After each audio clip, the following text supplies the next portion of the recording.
Meus queridos irmãos, bom dia. Eu vou pedir quem está sentado lá atrás que venha aqui para frente, senão você não vai conseguir ler aqui a nossa apresentação. Venha mais pertinho da gente, por favor.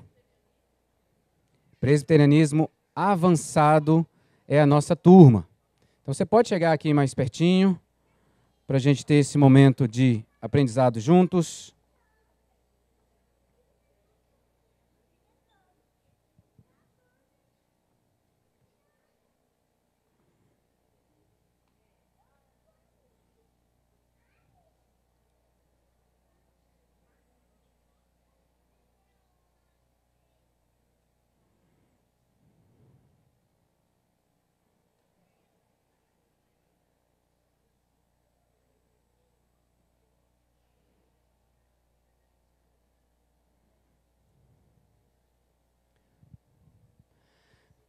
Presbiterianismo avançado, história, doutrina e vida sob a soberania de Deus.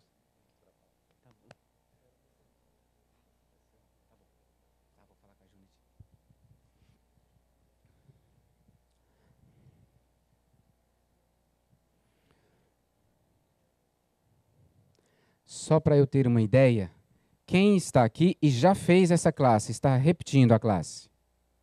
Levanta a mão. São poucos. Tá bom? São poucos. Presbiterianismo avançado, história, doutrina e vida sob a soberania de Deus. Já cessaram as movimentações aqui para frente? Alguns devem ficar lá atrás, né? Queridos, sejam bem-vindos a essa classe. Nós vamos ter uma caminhada nesse tema. Serão 15 aulas e eu vou falar sobre elas daqui a pouquinho. Deixa o pessoal terminar de entrar aqui. Nós vamos ter um rico tempo de estudos e nós não queremos apenas trazer conhecimento. Nosso objetivo é que aquilo que nós aprendemos, de fato, gere transformação na nossa vida. E nós precisamos, então, da ação do Espírito Santo, que é quem fala ao nosso coração e traz para nós aquilo que nós precisamos entender, discernir e viver. Por isso nós oramos como o salmista nos ensinou. Salmo 86, verso de número 11. Ensina-me, Senhor, o teu caminho e andarei na tua verdade. Dispõe-me o coração para só temer o teu nome. Ensina-me, Senhor, o teu caminho e andarei na tua verdade. Dispõe-me o coração para só temer o teu nome. Vamos orar?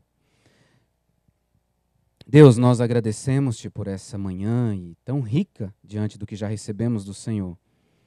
Já ouvimos a tua voz nos instruindo sobre dons, talentos, serviço, chamado. Obrigado. Agora vamos iniciar a nossa classe. Vamos aprender sobre presbiterianismo e a importância disso para a nossa vida como discípulos de Jesus e como devemos viver para a tua glória à luz do ensinamento bíblico. Então fala conosco, ensina-nos aquilo que nós precisamos aprender do Senhor, porque sem ti nada somos. Mas não queremos apenas entender, nós queremos viver, andar na tua verdade. Então disponha o nosso coração, incline, Senhor, por favor, o nosso coração a ti, para que então temamos o teu nome, vivamos para a tua glória. Em nome de Jesus. Amém. Amém. Queridos, então eu quero fazer uma rápida apresentação do nosso curso. Nós temos, além de mim, outros dois professores, o Carlos e o Júnior. Vou pedir para eles ficarem de pé. O Júnior está aqui à frente, aqui no meio, e o Carlos está lá atrás. Presbítero Carlos e nosso irmão Júnior. Eles também serão professores aqui. Temos orado juntos e pedido a Deus que nos ajude. O que nós queremos com essa classe? Nós queremos, de alguma forma, ajudar você a entender, nesse ano que nós temos, né, ano da comunhão da igreja, como que deve ser vivida a sua fé, como que o seu caráter é formado e como que isso determina como que você vive, à luz do ensino da teologia da igreja presbiteriana. Aquilo que a igreja presbiteriana crê. Então nós queremos aprofundar, ajudar você a aprofundar no conhecimento das doutrinas, como nós cremos, Igreja Presbiteriana, e como que isso faz diferença no seu dia a dia, como isso te ajuda a viver num relacionamento de intimidade com Deus, experimentando dessa intimidade com Ele e vivendo isso no seu dia a dia, ok? Os objetivos específicos estão aí para você ficar conhecendo. Para facilitar, quem tem o aplicativo da igreja, deixa eu pegar aqui, que eu vou te ajudar, se você tiver o aplicativo.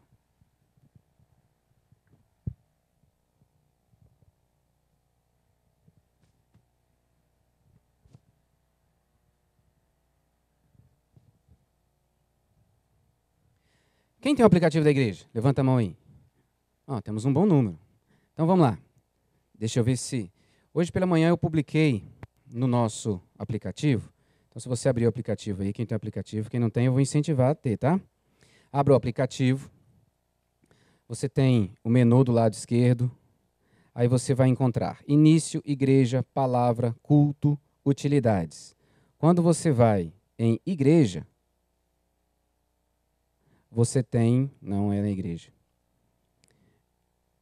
Quando você vai em culto, você tem lá publicações.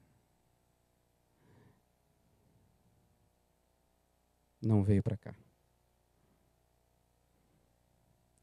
Então, deixe-me ver aqui aonde que ele foi parar. Quando você abre em palavra, desculpa, irmãos, abra em palavra, no menu palavra, você tem lá embaixo, estudos. Quando você achar em estudos, você vai ter lá, EBD, classe Presbiterianismo Avançado. Acharam? Show, Christian? Alguém está perdido aí? Precisa de ajuda? Você vai no menu, dentro do menu palavra, você tem lá estudos. Estudos você tem EBD, classe Presbiterianismo Aplicado. Aí você vai carregar aí, tem o nosso plano completo, plano de curso. Tá bom? E esse vai ser o lugar onde nós vamos disponibilizar os estudos para você. Então você vai ter acesso a todos os estudos aqui. Então você tem aí hoje o plano de curso, que você pode acompanhar, para você não perder nada. Então aqui os nossos objetivos específicos: conhecer a história e os fundamentos bíblicos reformados que alicerçam a vida eclesiástica presbiteriana, ter mais convicção da soberania de Deus que age na história, ser um membro da IPBSB, mais convicto e atuante, fervoroso na sua fé e na missão, e ter condições de responder àqueles que perguntarem sobre a sua fé reformada. Quais os temas das nossas aulas? Esses aqui. Serão 15 aulas, tá? 15 aulas nós vamos ver sobre esses temas. Quem está aí no aplicativo tem até mais detalhado. Deus ensina hoje. Hoje nós vamos estudar sobre os símbolos de fé da Igreja Presbiteriana do Brasil.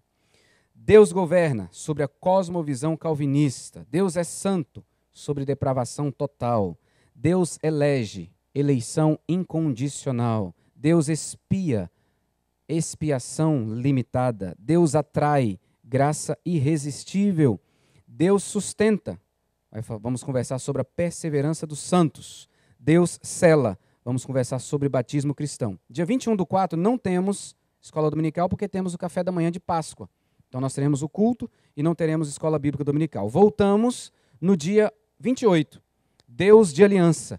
E vamos conversar sobre batismo infantil e profissão de fé. Deus nutre, Santa Ceia. Aí depois não temos dia 12, que será dia das mães. Dia 19, Deus da família. Vamos conversar sobre ser igreja.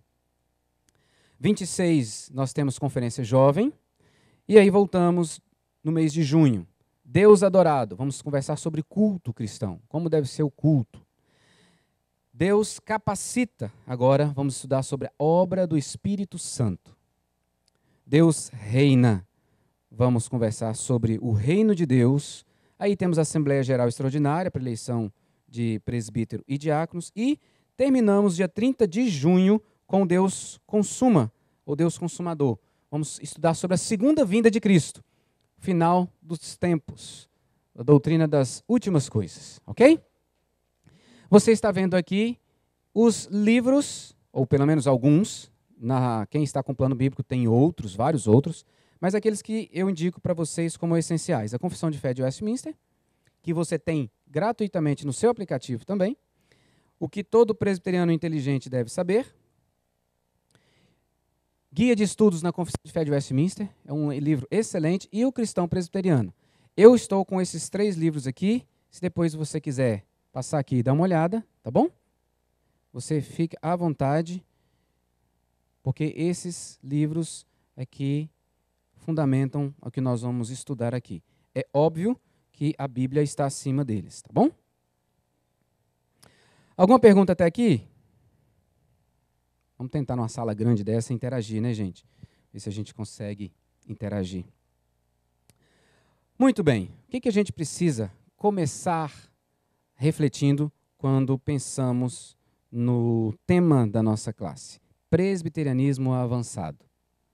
A gente precisa recapitular, então, quem já fez presbiterianismo aplicado, quem nós somos. Nós somos reformados, somos calvinistas, somos presbiterianos. O que isso significa? Quem lembra? O que significa ser reformado, o que significa ser calvinista e o que significa ser presbiteriano? Quem pode ajudar? Vamos começar pelo reformado. O que significa ser reformado? Não é que eu estou na reserva, né? Não, não é, Christian, não é. Não é que eu estava sendo construído e agora preciso de fazer uma reforma porque está ruim a situação. Também não é. O que é ser reformado, gente? Nossa irmã Sueli está falando baixinho assim, a partir da reforma, Calvino. Vamos lembrar, gente, que eu acho que muitos aqui sabem. Ser reformado é mais que uma designação de uma tradição teológica eclesiástica herdada da reforma protestante do século XVI. Ser reformado significa viver a partir de uma visão teológica herdada dos reformadores do século XVI a partir de um resgate da Bíblia, da palavra de Deus. Ser reformado é voltar-se à palavra de Deus, que fundamenta a nossa existência na soberania, e a partir daí nós construímos a nossa visão de mundo da Escritura Sagrada. Quem esteve conosco aqui acompanhando as pregações no mês de janeiro, nós pregamos sobre os 4 pilares da cosmovisão reformada: criação, queda, redenção e consumação. Deus criou todas as coisas para serem perfeitas e existirem num relacionamento de intimidade com Ele. A queda, ou com a queda, o homem rompe essa comunhão com Deus, o pecado adentra ao mundo e tudo é desestruturado, desorganizado, afetado pelo pecado. Deus decide resgatar esse povo e essa criação. É a redenção. Quando Cristo vem ao mundo e cumpre a exigência da justiça que nós não tínhamos, para que nós então possamos ser reconciliados com Deus e desfrutarmos dessa intimidade com Ele. Consumação é o final de todas as coisas, quando Jesus Cristo voltará, reunirá todo o seu povo, que viverá com Ele por toda a eternidade, sem pecado. Uma vida perfeita e plena de intimidade com o Pai, o Filho e o Espírito Santo e uns com os outros. Então, ser reformado é caminhar na existência a partir desse entendimento. Criação, queda, redenção, consumação. E é lógico, tudo o que envolve, e que nós vamos ver nas outras 14 aulas, sobre isso. Então, ser reformado é ter a vida a partir da cosmovisão bíblica fundamentada na soberania de Deus e que vai dando para a gente todos os outros detalhes. Como nós vamos ver aqui, os 5 pontos do calvinismo, que é um termo, né, para falar sobre aquilo que envolve a nossa vida na presença do Senhor. Vamos estudar ceia, vamos estudar batismo, vamos estudar a vida eterna, vamos estudar a consumação, os últimos dias, que diz respeito a essa cosmovisão reformada. Então, ser reformado é ter uma visão, uma cosmovisão bíblica a partir da herança da reforma. Ser calvinista. Aí ser calvinista é mais do que ter na mente o conjunto de doutrinas expressas por Calvino, ou sistematizadas por Calvino.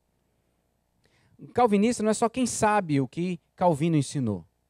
Ser calvinista é quem vive a vida a partir de como Calvino expôs, sistematizou, no que diz respeito a serviço ao outro, a culto, a adoração, a governo da igreja, a ministério cristão, a evangelização.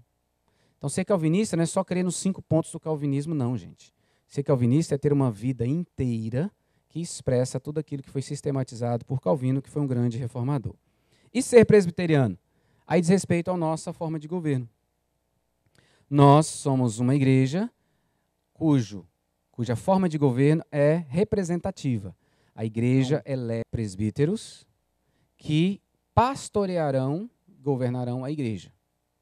Presbíteros e pastores eleitos pela igreja governam e pastoreiam a igreja. Então esse é o governo representativo, por isso nós somos presbiterianos, somos pastoreados e governados por presbíteros. O pastor é chamado de presbítero docente e o presbítero chamado de presbítero regente. Ok até aqui? Perguntas? Ok.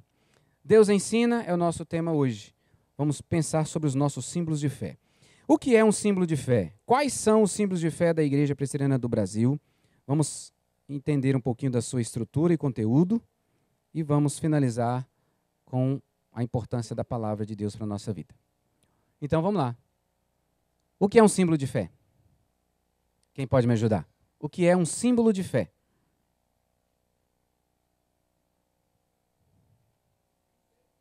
São princípios, certeza, símbolo de fé. Vamos começar. O que é símbolo?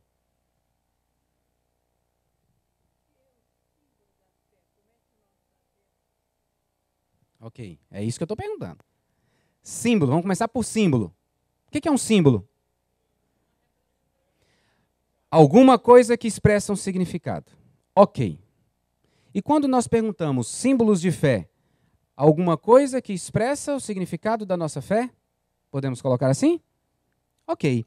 Quando nós pensamos em símbolo de fé, estamos falando de documentos que sistematizam o que é ou que deve ser a nossa expressão de fé.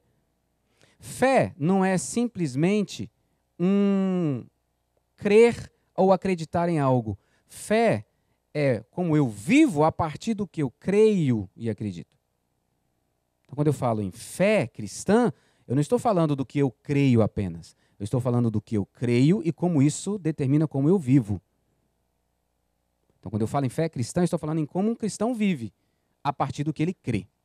Símbolos de fé, então, são o conjunto, né, ou é o conjunto de ensino que expressa, revela, testemunha, mostra o que é a minha fé. Ok? Então, símbolos de fé são aqueles que vão trazer um testemunho, uma explicação, uma revelação daquilo que compõe a minha fé. Isso é símbolo de fé. Nós temos, como símbolo de fé da Igreja Presbiteriana, tem uma definição aqui para você. Símbolo de fé, ou padrão doutrinário, um documento que sistematiza as doutrinas bíblicas. A minha fé, a sua fé, ela está expressa na Escritura Sagrada, a partir das doutrinas presentes. E símbolo de fé, então, vai apresentar de forma sistematizada essas doutrinas da minha fé, aquilo que eu creio. Então, veja comigo, nós temos símbolos de fé da nossa igreja. Tá, obrigado, querida. Os símbolos de fé da Igreja Presbiteriana do Brasil são esses 3. A Confissão de Fé de Westminster, o Breve Catecismo, ou chamado também de Catecismo Menor de Westminster, e o Catecismo Maior de Westminster. Os 3 estão disponíveis no seu aplicativo, tá bom? Os 3 foram originados a partir de uma assembleia que aconteceu em Westminster, na Inglaterra, entre 1643 e 1648. 5 anos para que esses documentos ficassem prontos. E, na época, o parlamento inglês elaborou esses documentos para serem o padrão doutrinário, litúrgico e administrativo da Inglaterra. Ok? Eles foram confeccionados para serem o padrão doutrinário, litúrgico e administrativo para a igreja da Inglaterra, que conduzia a existência, a vivência, o governo do povo. Vamos ver um pouquinho dessa história.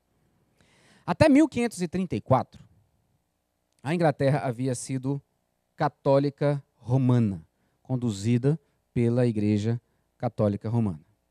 Nesse ano de 1534, o rei Henrique VIII, ele leva a nação a romper com Roma e passa a ser o líder da Igreja da Inglaterra, o chefe da Igreja da Inglaterra. O resultado disso foi uma igreja nacional inglesa, cujo nome foi dado de anglicana. Então, não somos mais pertencentes à Igreja Católica, agora nós temos a nossa igreja e somos anglicanos. E quem é o chefe dessa igreja não é mais o Papa, mas é o rei Henrique VIII. Muitos reis depois, isso em 1534, muitos reis depois, e você vai ter bastante detalhes sobre isso nesse livrinho, tá? Para você que gosta de história, de entender melhor. A Inglaterra vai se tornando protestante reformada, porque os reformados, aqueles que herdam e vivem os ensinos de Lutero, de Calvino, esses vão invadindo, né, vão fazendo parte da igreja na Inglaterra e vão influenciando. E aí nós já temos, nessa época, presbiterianos e os puritanos, 2 ramos da reforma protestante. Então nós chegamos em 1643, quando é convocada pelo parlamento uma assembleia de teólogos que devem se reunir para preparar esses documentos. 121 ministros teólogos, dos mais capazes da Inglaterra. 20 membros da Câmara dos Comuns, 10 membros da Câmara dos Lordes, todos se reúnem e vão discutir, e vão pensar, olhando para a palavra, e dali sistematizar a doutrina. Essa foto que você vê é da Abadia de Westminster, onde se iniciou os trabalhos em 1º de julho de 1643, concluído no fim do ano de 1648. Foram 1.163 reuniões do plenário e centenas de reuniões de comissões e subcomissões para se chegar a esse documento, aos 3 documentos. A Confissão de Fé de Westminster. Como que ela é estruturada? São capítulos.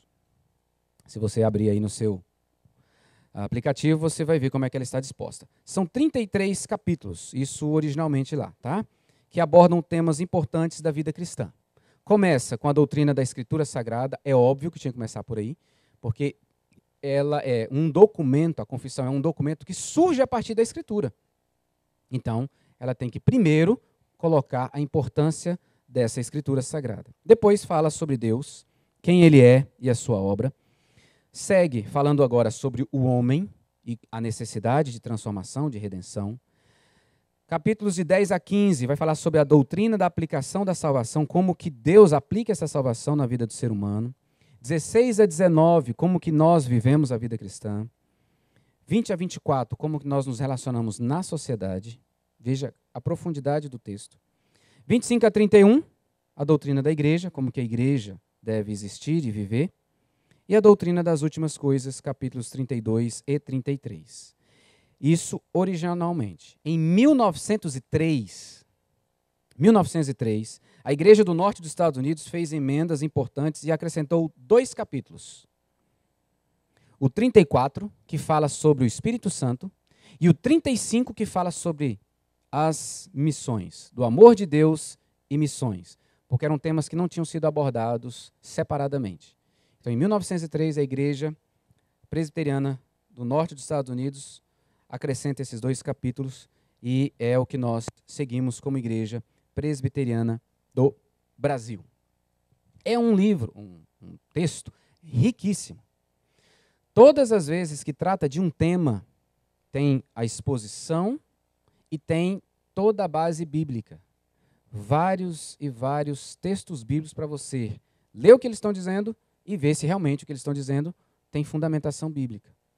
É um texto riquíssimo e importantíssimo, porque tudo que a gente crê está sistematizado ali e fundamenta como nós vivemos. Mas eu vou frisar, a Bíblia está acima disso. O que ela faz é apresentar o que a Bíblia diz para nós sobre o tema. Então, a confissão de fé ou os catecismos não estão acima da Bíblia e eu vou obedecê-los, até porque eles foram confeccionados por homens. Mas a Bíblia é que é a nossa única regra de fé e prática. Esses documentos nos auxiliam, nos ajudam a entender esses temas presentes, expostos, ensinados na Bíblia Sagrada. Então ele tem um valor para nós, mas ele não pode ser colocado acima da Bíblia Sagrada. Mesmo sendo esses homens, tantas reuniões, tanto tempo de oração. Porque é um livro humano ainda. O Catecismo Maior de Westminster é um livro agora com um formato diferente. Ele é composto, ele é confeccionado no formato perguntas e respostas. Perguntas e respostas. São 196 perguntas. E aí você tem aí na tela a primeira parte, que vai falar sobre a finalidade do ser humano, a existência de Deus, sobre a origem e a veracidade das Escrituras. Nas perguntas de 6 a 90, o que o ser humano deve crer sobre Deus? E das perguntas de 91 a 196, o que as Escrituras requerem do ser humano como seu dever. O que é que Deus quer de mim e de você? O que é que Deus exige daqueles que pertencem a Ele? Então, deixa eu pegar um exemplo aqui para vocês. Catecismo Maior. Se você quiser acompanhar, está aí no seu aplicativo também. Pergunta de número 1. Qual é o fim supremo e principal do homem? O fim supremo e principal do homem é glorificar a Deus e gozá-lo plena e eternamente. E aí temos os textos bíblicos fundamentando essa verdade. Existimos para deleitarmos em Deus, desfrutarmos da intimidade com Deus e glorificarmos o seu nome ou darmos testemunho do seu nome. Pergunta 3. O que é a palavra de Deus? As Escrituras Sagradas, o Velho e o Novo Testamento, são a palavra de Deus, a única regra de fé e obediência. E aí tem os textos que fundamentam. Esse é o Catecismo Maior. Mas aí tem o Breve Catecismo, ou o Catecismo Menor. E esse são perguntas, ele é menor, são apenas 107 perguntas. Eles vão trazer para a gente um resumo do ensino dos 10 mandamentos, dos sacramentos e da oração que Jesus ensina. A oração dominical, né? A oração do nosso Senhor Jesus Cristo. No formato também de perguntas e respostas, e esse, por ser menor, ele era utilizado pelas famílias para ensinar os filhos sobre a Bíblia, sobre a palavra de Deus. Então, ia fazendo perguntas com as crianças e respondendo para que eles aprendessem. Esse é o Breve Catecismo ou Catecismo Menor. Então, se você quer aprender um pouco mais sobre os 10 mandamentos, está lá sistematizado sobre os sacramentos, que é o batismo e a ceia, sobre a oração dominical, também nas perguntas 98 a 107.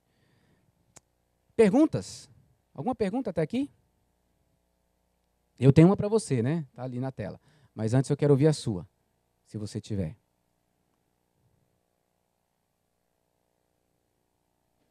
Não tem? Então eu faço. Seria relevante para nós hoje esses livros, esses símbolos de fé? Você acha que sim? Acha, minha irmã? Por quê? Fala para a gente. Ele ajuda a explicar, a esclarecer, ajuda a esclarecer, a explicar muitas coisas que nós, quando não sabemos, também não entendemos. Ou seja, aprofunda, nos ajuda a aprofundar na nossa fé. Por quê? Então é relevante hoje porque nos ajuda a aprofundar na nossa fé, a encontrar o porquê e o entendimento. Ok, nossa irmã Sueli entende assim. Você acha que é relevante? É. O Zé acha que é. Por quê?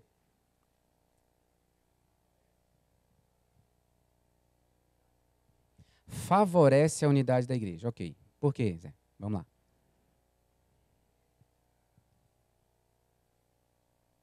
Deixa eu levar para você aí, que aí você tem a oportunidade de falar para todos ouvirem.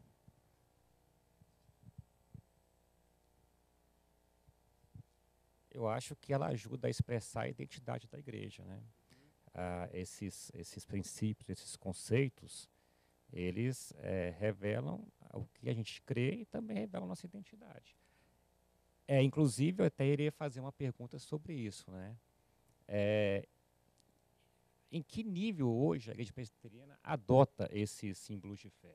Porque eu não sei assim, o quanto dentro da igreja é estimulada a leitura, né, o estudo sobre esses documentos de fé da igreja, né? Então, assim, eu queria saber um pouco sobre isso, né? Que é tão importante, tão relevante, mas às vezes um pouco negligenciada, né? Ok. Se é o Nelson está fazendo a pergunta, se é uma unanimidade dentro da igreja, os símbolos da igreja presbiteriana. Ok. Mais alguém quer contribuir? Por que entende que é relevante? Ou dizer por que acha que não é relevante? Walter, só um minutinho. É um questionamento, na verdade. Bom, 1643 na Inglaterra. E nós estamos hoje em 2019 no Brasil. Então, o tempo e o ambiente cultural é diferente. Os assuntos tratados nesses documentos, será que eles levaram em conta esse ambiente cultural? Com certeza da época, mas será que eles são todos eles atuais, válidos até hoje ou não, dependendo do assunto que foi tratado? Ok. Vocês guardaram aí, né? Porque precisa me lembrar a pergunta de novo. Alguém quer falar sobre a sua opinião? Se é relevante ou se não é? Cris. Eita, agora é um monte. Espera aí. Eu fico pensando nos dados que foram apresentados. 5 anos de reuniões. 5 anos de cabeças... Oi? Pronto? Tá para ouvir agora? Eu fico pensando nos dados que foram apresentados. 5 anos de reuniões, 5 anos de cabeças pensando e de bocas discutindo. Claro que é a luz do Espírito Santo. Mas qual a variedade que você tem de entendimentos até que se chegue a um denominador comum? Quanto que não foi colocado? Quando a gente senta e discute com o irmão, quantas vezes... Discute num bom sentido, por favor. Quanto que não tem de pontos divergentes, de entendimento? E aí eu fico pensando assim, na riqueza desse documento, remetendo até a pergunta que acabou de ser feita, sem respondê-la, é claro, mas assim, considerando o momento, a cultura, e o quanto daquilo é presente na nossa vida, sim, até pelo cunho bíblico, né? Mas fico pensando na riqueza e no pouco que nós nos utilizamos desses documentos a benefício da nossa vida, né? É só uma colocação. Obrigado. Quem levantou aqui?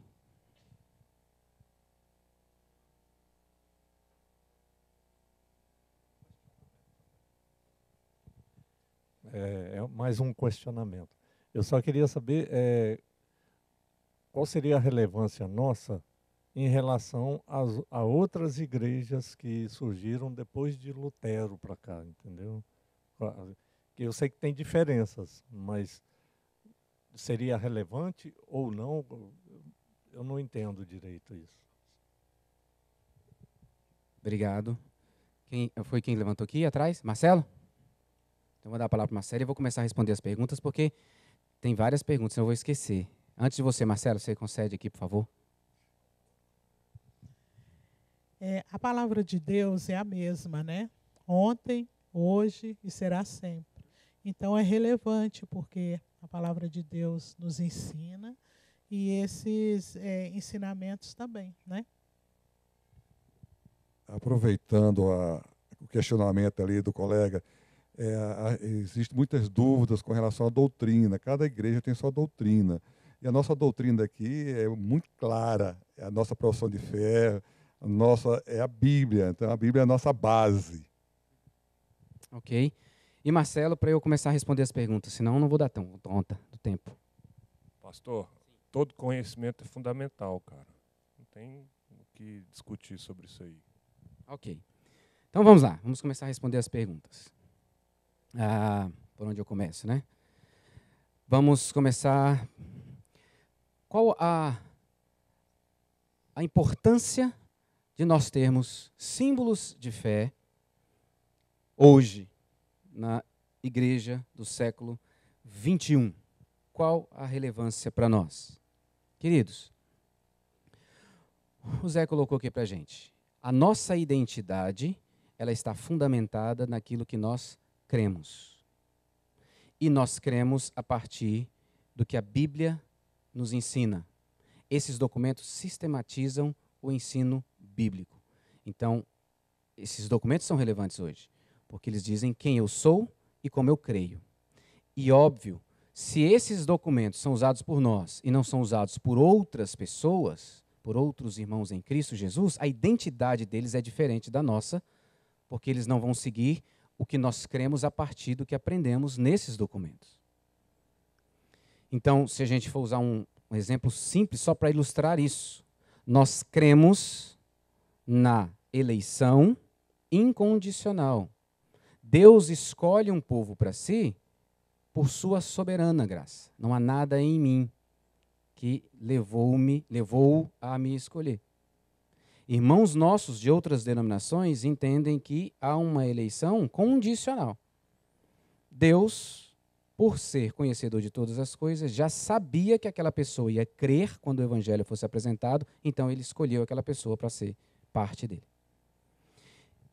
Isso não é um ensino que está na confissão, nem na Bíblia. Nós, como presbiterianos, cremos. Então, por que nós cremos na eleição incondicional? Porque cremos que isso está na Bíblia. E os nossos símbolos de fé mostram para a gente de forma clara como que isso está na Bíblia. Então, os símbolos de fé são relevantes, sim. São importantes, sim. Especialmente no mundo onde se prega várias verdades. Nós temos uma verdade, que é a palavra de Deus. Única verdade. E os símbolos de fé sistematizam o seu ensino, mostram para a gente os temas ali detalhados. Então, é relevante, sim. Qual é o problema que às vezes acontece que nos impede de ver a relevância? É quando, um exemplo, esses documentos são colocados acima da Bíblia, cuja adaptação não é feita dos dias em que ela foi escrita para os nossos dias. Muito, e a grande maioria do que lá está, por exemplo, na confissão de fé, é altamente claro, fácil de entender e relacionar com os dias atuais. Alguns pontos não.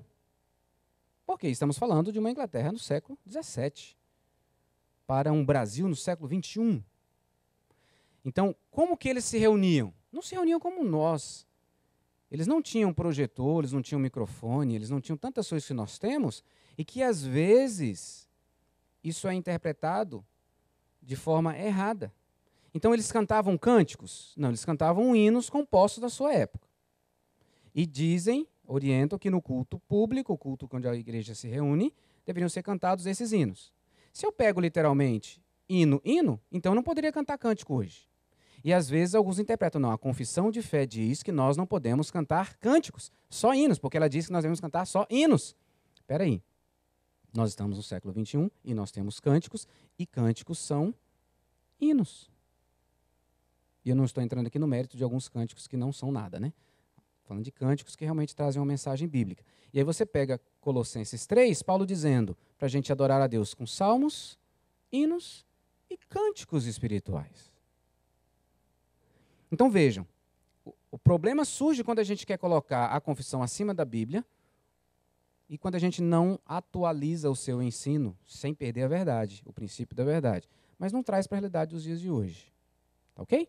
Então, são relevantes sim, são documentos relevantes sim. E é por isso que nós somos, né, diferentes de outras denominações. Porque o que rege a nossa identidade, o que nós cremos, é a Bíblia Sagrada e os símbolos de fé que sistematizam a Bíblia Sagrada. Então, não somos nem melhores nem piores, querido. Nós apenas temos a nossa identidade a partir do escrito bíblico, sistematizado dos nossos símbolos. Mas isso não nos faz nem melhor nem pior. Quando Cristo voltar, estaremos todos os que creem em Jesus e o confessam como Senhor e Salvador, seja qual for a denominação que andou aqui na terra.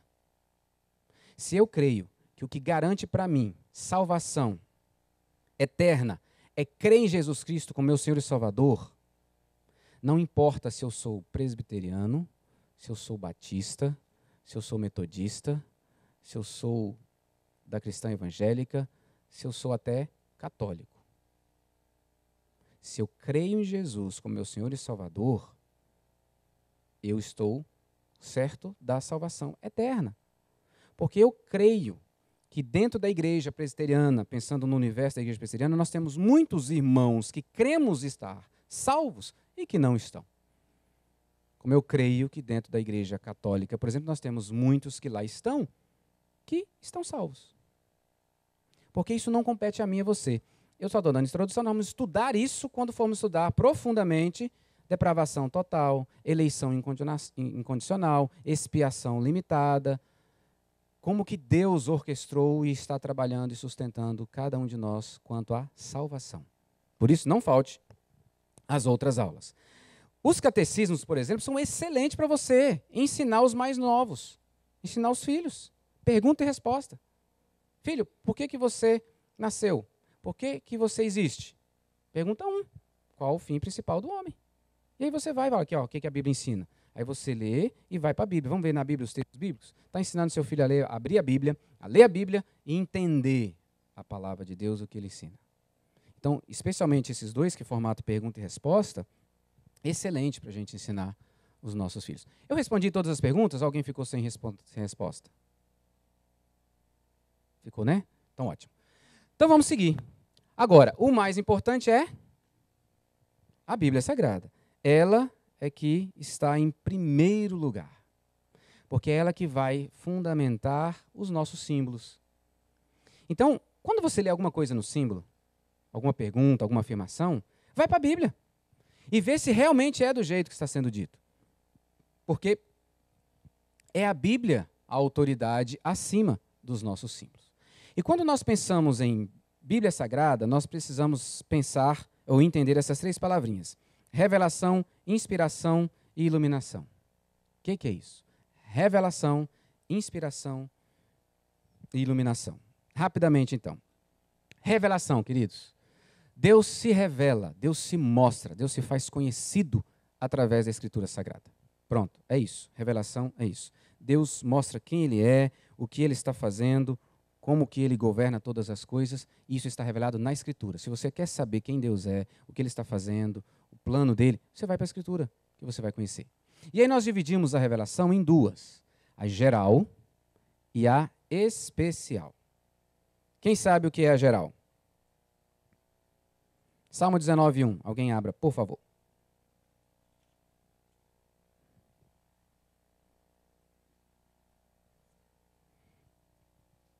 Quem achar pode ler.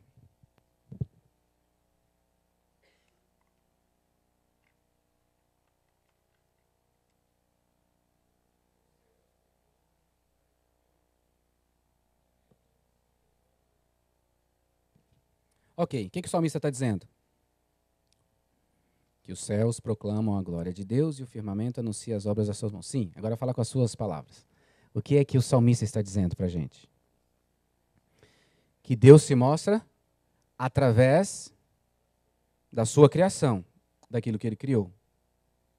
Os céus proclamam a glória de Deus e o firmamento anuncia as obras das suas mãos. Ok. Revelação geral. Deus se mostra, Deus se revela, Deus diz quem Ele é, dirigida a todos os homens, suficiente para deixar todo homem consciente quem Deus é e o que Ele está fazendo. Agora, a revelação especial é a revelação de Deus que leva o homem a conhecer a sua miséria e a voltar-se para Deus em arrependimento, recebendo salvação. A revelação geral é para todos os homens, todos os seres criados, a imagem e semelhança de Deus. A revelação geral, ela é apenas para aqueles a quem Deus quer salvar. Só esses vão entender, enxergar quem Deus é, se render e se dobrar. Especial, obrigado. Se render e se dobrar diante desse Deus, adorando. Aí abra comigo em Hebreus, capítulo 1.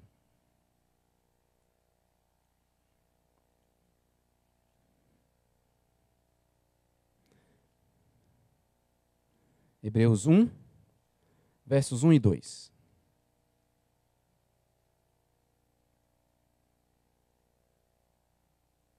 Hebreus, capítulo 1, versos 1 e 2. Havendo Deus, outrora, falado muitas vezes e de muitas maneiras aos pais, pelos profetas, nesses últimos dias, nos falou pelo Filho, a quem constituiu o herdeiro de todas as coisas, pelo qual também fez o universo.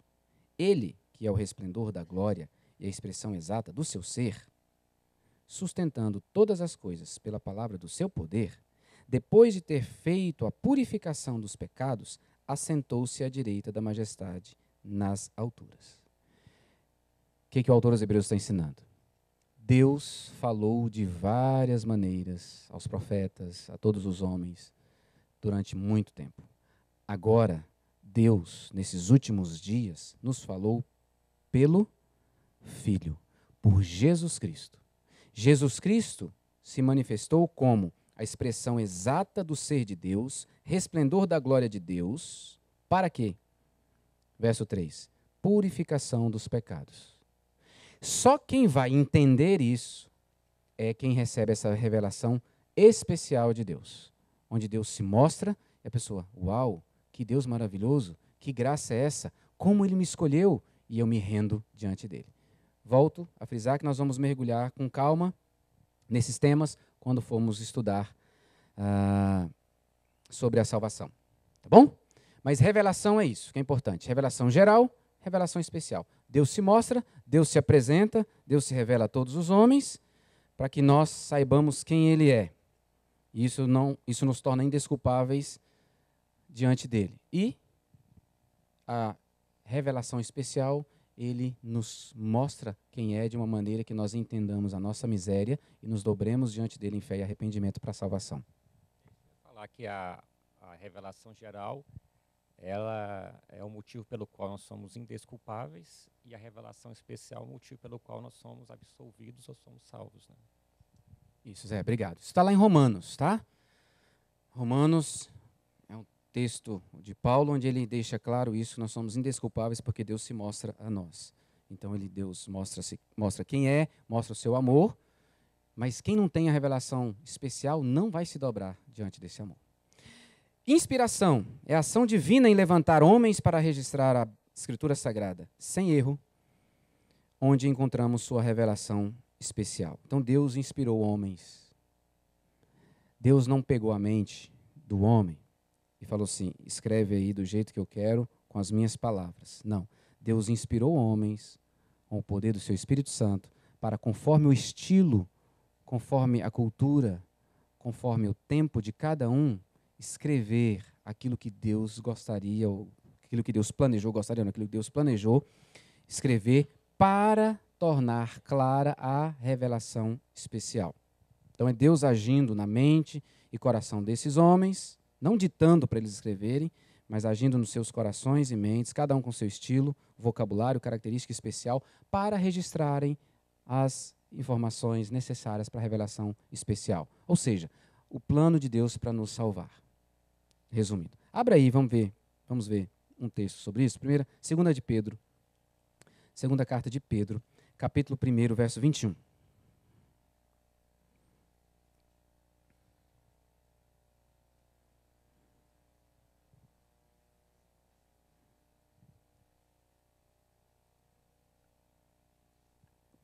Segunda carta que Pedro escreve, capítulo 1, verso 21. Alguém pode ler, por favor?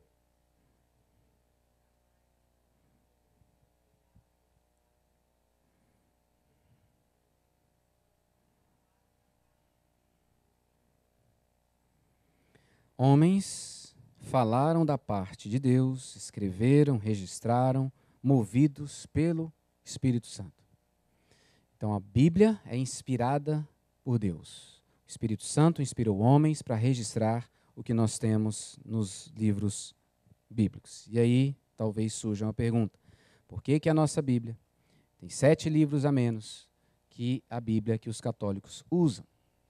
E a resposta é, inclusive você encontra isso também na confissão e nos catecismos, a resposta é: esses 7 livros, na época da Reforma, foram entendidos, reafirmados como livros não inspirados por Deus.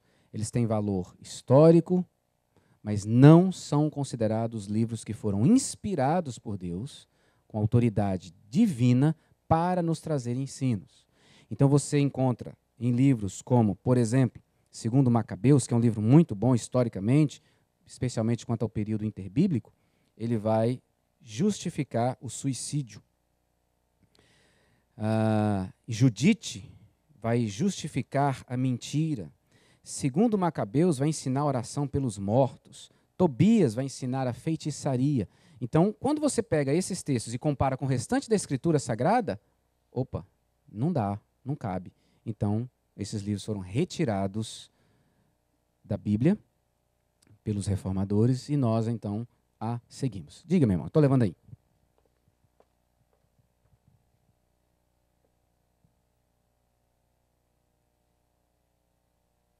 Pastor, eu tenho um argumento com relação a esses livros apócrifos, que é o seguinte, um argumento histórico, né? O Antigo Testamento nós recebemos dos judeus. E os judeus só reconhecem 39 livros, né? Além disso, esses 7 livros, eles estiveram, digamos assim, desde a Idade Média até o Concílio de Trento, alvo de muita disputa na Igreja Católica mesmo. E é o Concílio de Trento que bate o martelo, né? Então, assim, não é bem que nós tiramos. Esses livros não eram reconhecidos pelos judeus e nós recebemos o Antigo Testamento dos judeus. Né? Ok, obrigado, meu irmão. É isso mesmo. Quem tiver curiosidade, existem aplicativos com esses livros, tá? Gratuitos, só para você conhecer. Se quiser conhecer e identificar esses ensinos contrários ao restante da palavra. O objetivo da minha pergunta é apologético. Se a Bíblia ela foi inspirada e não foi ditada, ela não estaria suscetível a ter erros? Estaria se não fosse conduzida pelo Espírito Santo. Se fossem só os homens, com certeza. Mas se ela foi conduzida pela ação do Espírito Santo, como 2 Pedro diz, então não tem como ter erro. Porque o Espírito Santo é o próprio Deus, é perfeito e conduziria tudo de acordo com a sua vontade. Então, óbvio, quando a gente pensa apologeticamente, aqueles que vão se levantar e vão, isso aqui está em contradição com isso aqui. Se eu pego pedaços da Bíblia, partes pequenas, eu posso construir uma doutrina e posso dizer que isso está contrário a outra parte da Bíblia. Mas se eu comparo e pego toda a Escritura, aí eu não consigo, porque ela de fato é inerrante. Não encontra-se erro na palavra. E a terceira palavra, iluminação. E agora é a ação do Espírito Santo para clarear a minha mente e a sua e nos fazer entender essa palavra revelada. Sem a ação do Espírito Santo, eu e você não entendemos, não compreendemos a Escritura Sagrada naquilo que Deus revelou para nós. Somente com a ação, assistência do Espírito Santo, é que nós vamos conhecer, crer nessa palavra. Atos 16, 14, para a gente ter um texto que ilustra, ou que explica, que fundamenta isso. Atos 16, verso 14, nós lemos assim. Certa mulher, chamada Lídia, da cidade de Tiatira, vendedora de púrpura, temente a Deus, nos escutava. O Senhor lhe abriu o coração para atender às coisas que Paulo dizia. Era uma pessoa que temia a Deus, mas ainda não conhecia Deus quanto à salvação. E quem leva ela à salvação? O próprio Deus, que abre o seu entendimento, o seu coração para atender às coisas que Paulo dizia. Deus nos ensina, meus queridos, por sua santa palavra. A palavra de Deus ela é questão de vida ou morte. A palavra de Deus é questão de vida ou morte. É o alimento para a nossa existência. Veja o que nós encontramos em Deuteronômio. Vamos ler juntos?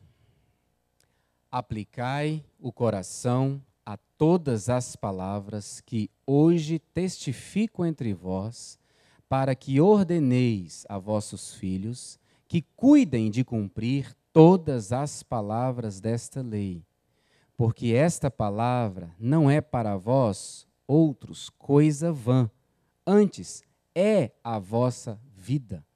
E por esta mesma palavra prolongareis os dias na terra, a qual, passando o Jordão, ides para a possuir. Finalzinho de Deuteronômio, o povo vai entrar na terra. Deus está ensinando a esse povo como é que eles têm que viver, e ele diz, a palavra é questão de vida ou morte para você. Você precisa crer e ensinar, porque é isso que vai determinar como você vai viver. A Bíblia é o fundamento da nossa existência, de toda a nossa alegria, e nós acabamos de ler em Hebreus que Jesus sustenta todas as coisas pelo poder da sua palavra, queridos. Então Deus nos ensina, Deus nos salva, Deus nos transforma por meio dessa palavra que nos sustenta, nos dirige. Bem, algumas reflexões para nós aqui na conclusão.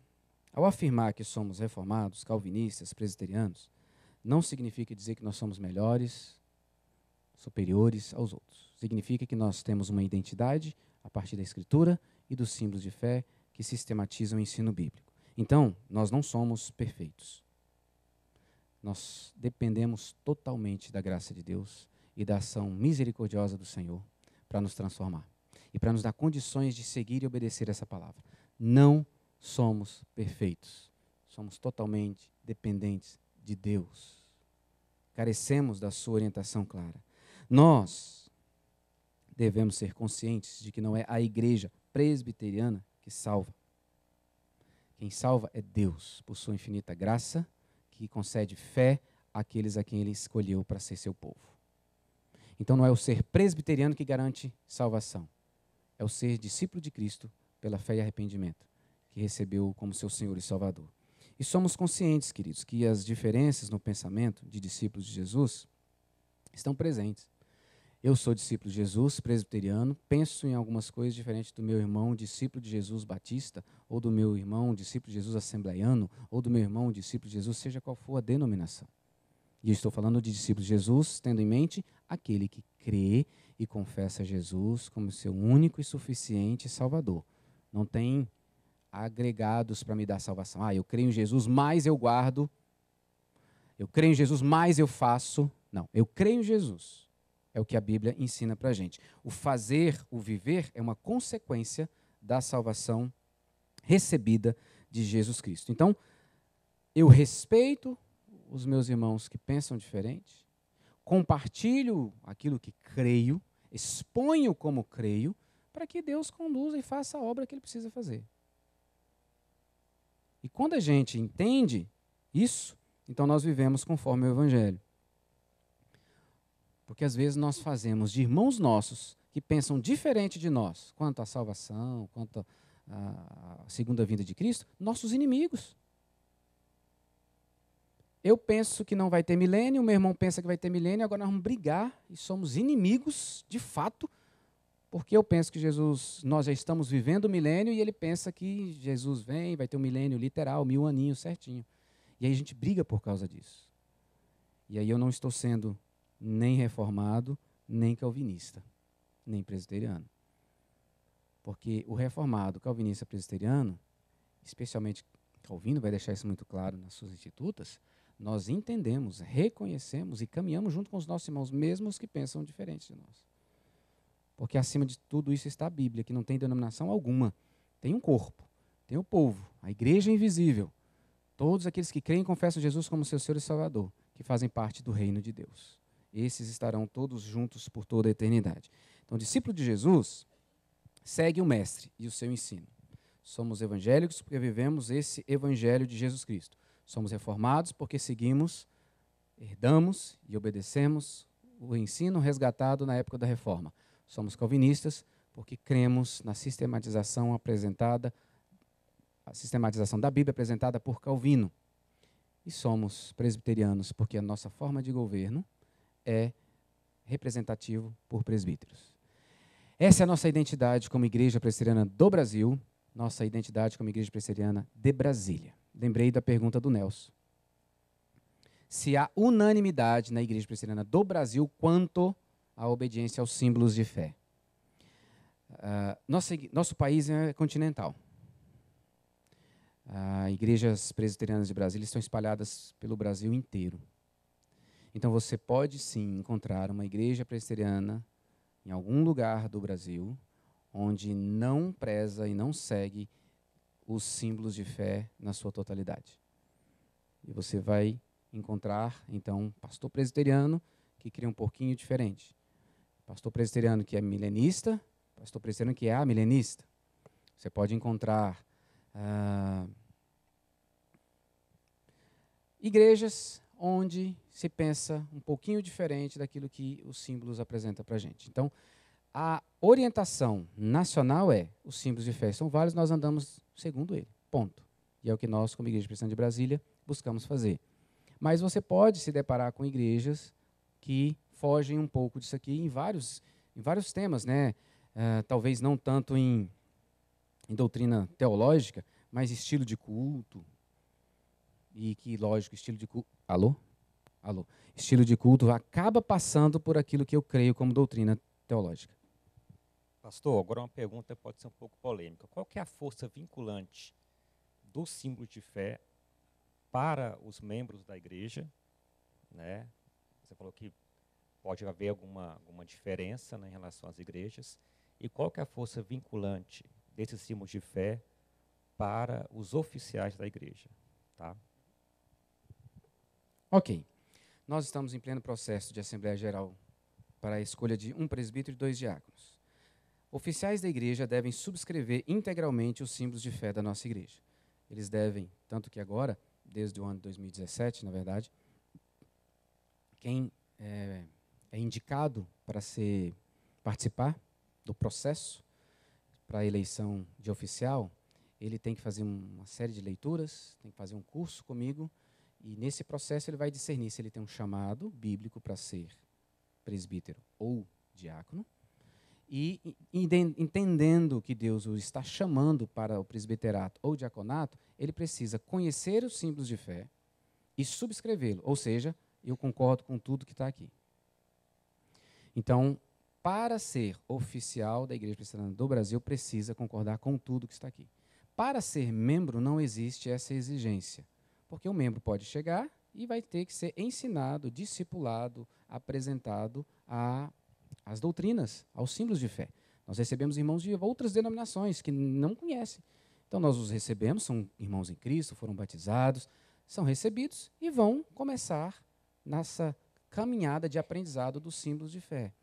Então, em relação ao membro, não há obrigação de conhecimento e subscrição, mas nós vamos ensiná-lo, nosso desejo é que ele aprenda. Uma classe como essa é para isso. Mas o oficial, ele precisa conhecer e subscrever. Tanto que no exame que o conselho faz aos candidatos, antes de indicá-los à igreja para eleição, eles são questionados sobre isso. E desde esse novo processo, que começou em 2017, ele tem que ler e fazer apontamento sobre o que ele não concorda na confissão de fé ou nos catecismos. Ele tem que apresentar por que não concorda. Aí podem surgir mesmo por uma dificuldade de interpretar um ponto ou outro. Ok? Alguma pergunta a mais? Zé, ok? Queridos, olha alguns perigos. Eu queria que a gente, antes de orar, tivesse isso em mente. Tornar-se exclusivista. Só a minha igreja é a igreja certa. Só a minha igreja é a que salva. Só quem anda, pensa como eu, pode ser parte do meu círculo de relacionamento. É um perigo quando a gente coloca a confessionalidade, a doutrina confessional, acima da Bíblia Sagrada. Somos confessionais e devemos ser. Temos uma identidade. Falamos quem somos, proclamamos. Mas isso não pode me tornar alguém exclusivista que afirma só quem é presbiteriano é que está salvo. Porque só quem é presbiteriano que crê do jeito certo. É um perigo que nós corremos. O outro perigo, né, é não ter identidade. Se eu não sei o que é ser presbiteriano, eu não tenho identidade. Eu fico assim, eu sou um evangélico, mas eu creio no quê, eu vivo como, o que define como eu devo caminhar. Então esse é um outro perigo. Eu preciso conhecer. E é por isso que nós temos essa classe e vamos caminhar agora com mais calma, com mais aulas, dedicando bastante tempo. Se eu tenho uma identidade, eu sei que rumo seguir, eu tenho um coração descansado no que Deus está fazendo. Se eu não tenho essa identidade, então eu fico perdido. É muito mais difícil conduzir e descansar na soberania, conduzir a fé e descansar na soberania do Senhor. Contamos com as orações de vocês, nós professores, essa é a nossa aula inicial. Tudo que vamos ver daqui para frente está fundamentado na Escritura Sagrada e você vai encontrar a sistematização nos nossos símbolos. Tudo que nós vamos ver a partir da próxima aula, tudo está fundamentado nos nossos símbolos de fé, porque eles resgatam isso da Bíblia Sagrada. Ok? Eu quero convidar aqui à frente o nosso querido irmão Anami, sua esposa Edileuza, que eu quero orar com eles, completando mais um ano de união conjugal. Não é isso? Isso, então vamos aproveitar esse momento aqui na classe para a gente orar com vocês. Antes de sermos reformados, calvinistas e presbiterianos, nós precisamos ser discípulos de Jesus. Jesus não chamou ninguém para ser reformado, calvinista, presbiteriano ou evangélico. Ele chamou a gente para ser discípulo dele. Né? São quantos anos? 30 anos. Que bênção. Glória a Deus. Se não fosse crente, não estava não. Vamos agradecer a Deus, queridos. Pai, que alegria nossa poder testemunhar da bondade do Senhor sobre os nossos irmãos. 30 anos de união conjugal. É graça do Senhor. Eles reconhecem isso. Se eles não fossem teus discípulos, quantas lutas eles enfrentaram, eles não teriam vencido. Quantas dificuldades eles tiveram que teriam levado-os à separação. Mas o Senhor presente nesse lar tem dado a eles a alegria de testemunhar e contar com a tua bondade, com a tua força, com a tua direção, ensinando a perdoar, ensinando a calar na hora que precisa, mas falar também na hora que precisa, ensinando a amar, a perdoar, a respeitar, a serem unidos por causa do que é mais forte do que eles. Não é a vontade particular, mas é a vontade do Senhor de fazer deles uma família que testemunha quem o Senhor é. Nos próximos anos que o Senhor tem para eles, nós pedimos que o Senhor continue dando toda a capacitação que o Teu Espírito Santo tem para que eles continuem glorificando o Teu nome, testemunhando, para que muitas pessoas creiam em Jesus e o recebam como Senhor e Salvador das suas vidas. Assim nós oramos, gratos por essa manhã, pelo que o Senhor nos falou, coração, pelo aprendizado, e continua falando conosco. Nós precisamos do Senhor. Em nome de Jesus. Amém. Amém. Obrigado, queridos. Deus abençoe. Pais buscando os filhos para liberarem os nossos professores de crianças com o tempo joia aí.